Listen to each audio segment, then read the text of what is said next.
வணக்கம். நான் விஜயகுமார்.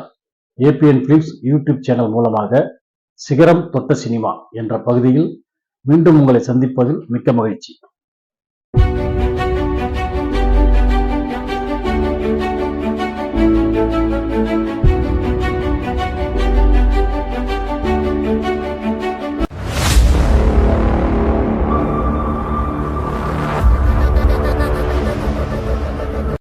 இன்னைக்கு இந்த சிகரம் தொட்ட சினிமா அப்படிங்கிற இந்த பகுதியில நம்ம பார்க்க போற படம் என்னன்னு பாத்தீங்கன்னாக்கா, தமிழ் சினிமாவிலேயே முதலாக பாடல்களும் நடனங்களும் சண்டைகளும் இல்லாமல் எடுக்கப்பட்ட ஒரு த்ரில்லர் படம்.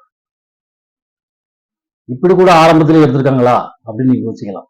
ஆமா, 1954ஆம் ஆண்டு தமிழ் புத்தாண்டில் வெளியான படம் இது. இந்த படத்துல பாடல்கள் கிடையாது, நடனம் கிடையாது, சண்டை காட்சிகள் கிடையாது. இது எதுவுமே இல்லாமல் ஒரு படமாக எடுப்பதற்கு தைரியமாக முன் வந்தவர் ஏவி மெய்யப்பன் அவர்கள். ஏவி மெய்யப்பன் அவர்கள் ஏவிஎம் ஸ்டுடியோ, ஏவிஎம் புரொடக்ஷன்ஸ் மூலமாக தயாரிக்கப்பட்ட படம்தான் இந்த அந்த நாள் என்ற இந்த திரைப்படம். இந்த திரைப்படத்திற்கு இயக்கம் எஸ் பாலச்சந்தர் அவர்கள். ஏவிஎம் நிறுவனத்திற்கு எஸ் பாலச்சந்தர் அவர்கள் தயாரித்து கொடுத்த முதல் படமும் கடைசி படமும் இந்த அந்த நாள் மட்டும்தான். இந்த படத்துல என்ன ஒரு பெரிய விஷயங்கள் நிறைய சொல்லியிருக்கிறாங்க. 1954 இந்த படம் ரிலீஸ் ஆனா கூட சரி, இன்றைய காலகட்டம் வரைக்கும் இந்த படத்தினுடைய கதை விவாத பொருளாகவே இருக்கின்றது. அப்படிப்பட்ட ஒரு சிறப்பான கதையை தான் இந்த படத்துல தேர்ந்தெடுத்து எடுத்திருப்பாங்க. அதாவது 1943ஆம் ஆண்டு இரண்டாம் உலகப் போரின் பொழுது ஜப்பானியர்கள் மெட்ராஸ் என்ற மாகாணத்தின் மீது குண்டு வீசுகிறார்கள். அன்றைய காலகட்டத்தில் வானொலி பொறியாளராக ராஜன் என்பவர் உருவாகிறார். அவரை பற்றிய கதைதான் இந்த அந்த நாள். அந்த வானொலி பொறியாளராக இருக்கும் ராஜனாக நடிகர் திரு சிவாஜி கணேசன் அவர்கள் நடித்திருப்பார்கள். படத்தின் ஆரம்ப காட்சியிலேயே யாருமே எதிர்பாராத அளவிற்கு ஒரு திருப்பு முனையாக படத்தை ஆரம்பித்திருப்பார்கள். எப்படி ஆரம்பிச்சிருப்பாங்கன்னா, கதையினுடைய நாயகனான சிவாஜி கணேசன், வானொலி பொறியாளராக நடித்துக் கொண்டிருக்கும் சிவாஜி கணேசன் முதல் காட்சியிலேயே அவரது அறையிலே துப்பாக்கியால் தன்னை சுட்டுக்கொண்டு தற்கொலை செய்து கொண்டதாக காட்சி ஆரம்பமாகும். பாத்தீங்களா, எப்படிப்பட்ட ஒரு வித்தியாசமான காட்சி. ஓப்பனிங்லே ஹீரோ காலி, ஹீரோவே சாதிச்சிட்டாங்க ஓப்பனிங் சீன்லே. அவர் தற்கொலை பண்ணி கொண்டு சென்றாரா அல்லது யாராவது அவர் கொலை செய்து விட்டார்களா அப்படிங்கிறத கண்டுபிடிக்கிறது தான் இந்த படத்தோட முழு திரைக்கதை. இந்த முழு திரைக்கதையும் வசனங்களையும் எழுதியவர் யாருன்னு கேட்டீங்கன்னா ஜாவர் சீதாராமன்.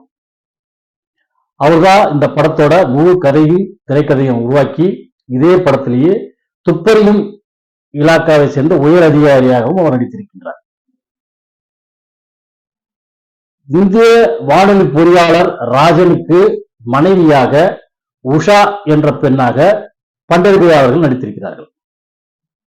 இதுல ஆரம்பத்திலிருந்து காட்டிக்கிட்டு வர விஷயம் என்னன்னாக்கா, பண்டரிபாய் இந்த நாட்டின் மீது பற்று உள்ளவர், தேசப்பற்று அதிகம் உள்ளவர், நாட்டுக்காக தன்னையே இழக்கக்கூடிய எண்ணம் உள்ளவர். அப்படிப்பட்ட ஒரு தேசப்பற்றாளரான மனைவி அவருடைய கணவராக பொறியாளர், வானொலி பொறியாளராக ராஜன், சிவாஜி கணேசன் அவர்கள் ராஜன் கதாபாத்திரத்தில் நடித்திருப்பார்கள். இல்ல இவர் எப்படி செத்தாரு அப்படிங்கிறதுக்கான காரணங்களை கண்டுபிடிக்கிறதுக்காக இந்த திரைக்கதையை ஒரு பழங்கால பழமொழி கதையிலிருந்து உருவி இருக்கிறார்கள். அது என்னன்னாக்கா, 4 குருடர்கள் ஒன்றாக சேர்ந்து ஒரு யானையை தடவி பார்த்து அதன் உருவம் இப்படி இருக்கும் அப்படி இருக்கும் என்று ஒருவர் மீது ஒருவர் சொல்லிக் கொள்வார்கள் அல்லவா? அதுபோலவே ராஜனின் கொலையை அவரது சகோதரி செய்தாரா, சகோதரியை விசாரிக்கும் போது அவர் வேறு ஒருவரை காட்டுவது, அவரை விசாரிக்கும் போது அவருடைய மைத்துனரை காட்டுவது, அவரை விசாரிக்கும் போது சிற்றண்ணையை காட்டுவது, அவரை விசாரிக்கும் போது அவருடைய பெரியப்பாவை காட்டுவது, அவரை விசாரிக்கும் போது அவர் மனைவி உஷாவிடம், இப்படியாக விசாரணை கட்டங்கள் ஒவ்வொன்றாக மாறி மாறி மாறி மாறி கடைசியாக மனைவியிடம் வந்து நிற்பது. இதுல என்ன சொல்லியிருக்காங்கன்னாக்கா, வானொலி பொறியாளரான ராஜன் என்ற அந்த கதாபாத்திரம் புதியதாக ஒரு வானொலியை கண்டுபிடிக்கிறது.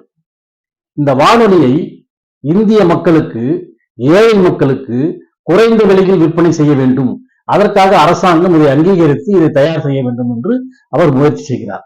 ஆனால் இவருடைய திறமையை இந்திய அரசாங்கம் ஏற்றுக்கொள்ளவில்லை, இவரை நிராகரிக்கிறது. இவர் கண்டுபிடித்த பொருளை வெளியிடுவதற்கு தடையாகிறது. தன்னுடைய முயற்சிகள் அனைத்தும் வீணாகிறது, தன்னை அங்கீகரிக்க மாட்டுகிறார்கள் என்று கூறி இவர் என்ன செய்து விடுகிறார், வெளிநாட்டிலே இதை விற்பனை செய்ய தொடங்குகிறார். அங்கே இவருடைய கண்டுபிடிப்பு அங்கீகரிக்கப்படுகிறது. இவர் அங்கே பெரும் விஞ்ஞானியாக போற்றப்படுகிறார். அப்ப இவருக்கு என்னாச்சு, இந்தியா மீது இந்த பற்றுதல் போயிட்டதுனால, வெளிநாட்டு மேல அவருக்கு கொடுத்த அந்த ஆதரவுனால அங்க போய் அவரு அவங்களுக்காக வேலை செய்ய ஆரம்பிச்சு. அப்ப அவங்க என்ன பண்றாங்க, இந்திய ராணுவ ரகசியங்களை வானொலி மூலியமாக எங்களுக்கு நீ தெரிவிக்க வேண்டும் என்று சொல்ல, அவர் தன்னை அங்கீகரித்த நாட்டிற்காக, தன்னை அங்கீகரிக்காத நாட்டின் ராணுவ ரகசியங்களை கொடுப்பதில் தவறொன்றும் இல்லை என்று அவராக நினைத்துக் கொண்டு அந்த ரகசியங்களை வெளிநாடுகளுக்கு வானொலி மூலமாக தெளிவுபடுத்த முயற்சிக்கிறார்.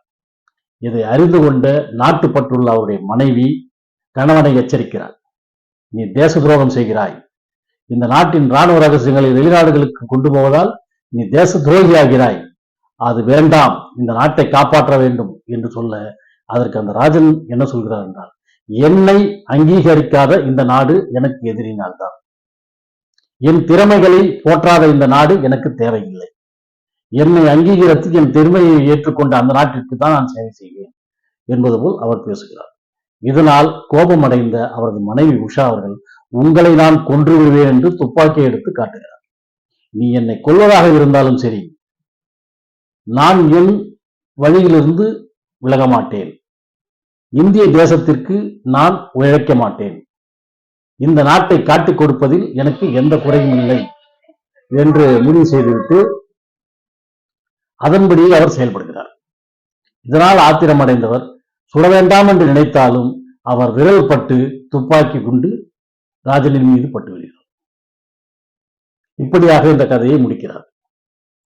தேசப்பற்றுள்ள ஒரு மனைவி தன் நாட்டின் ராணுவ ரகசியங்களை வெளிநாட்டுக்கு கொடுக்க விரும்பும் கணவனை சுட்டுக் கொள்வதாக இந்த படம் முடிவடைகிறது. இப்படி ஒவ்வொரு விஷயங்களும் விசாரணையின் வட்டத்திற்குள் வந்து வந்து வந்து வந்து செல்வது போல் இருப்பதனால் இந்த படத்திற்கு பாடல்களே தேவையில்லை என்ற நிலை ஏற்படுகிறது, சண்டை காட்சிகளும் தேவையில்லை என்ற நிலை ஏற்படுகிறது. அதனால்தான் இந்த படத்தில் பாடல்களும் இல்லை, நடனமும் இல்லை, சண்டை காட்சிகளும் இல்லை. இவை அனைத்துமே இல்லாமல் மிகவும் சிறப்பான ஒரு படத்தை கொடுக்க முடியும் என்ற தைரியத்திலே இந்த படத்தை ஏவிஎம் புரொடக்ஷன்ஸ், ஏவி மெய்யப்பன் அவர்கள் தயாரித்தார்கள், எஸ் பாலச்சந்தர் அவர்கள் இயக்கினார்கள். இந்த படம் வியாபார ரீதியாக தோல்வியை கண்டாலும் 1955ஆம் ஆண்டு நடைபெற்ற இந்திய தேசிய விருது விழாவில் 2ஆம் விருதை பெற்றது. ஆனால் இந்த படத்தின் கதையும் திரைக்கதை அமைப்புகளும் இன்று வரை பேசும் பொருளாக இருந்து இது போன்ற படங்கள் அதிகமாக வருவதற்கு இது ஒரு முன்னோடி படமாக திகழ்ந்தது. இந்த அந்த நாள் படம் தமிழ் சினிமாவில் பாதையை மாற்றியது. த்ரில்லரில் இப்படியும் சொல்ல முடியும் என்பதை முழுமையாக கொண்டு சென்றது. அது மட்டுமில்லாமல் இங்கே உற்பத்தி செய்யும் திறமையான விஞ்ஞானிகள் இருக்கிறார்கள், திறமைசாலிகள் இருக்கிறார்கள்.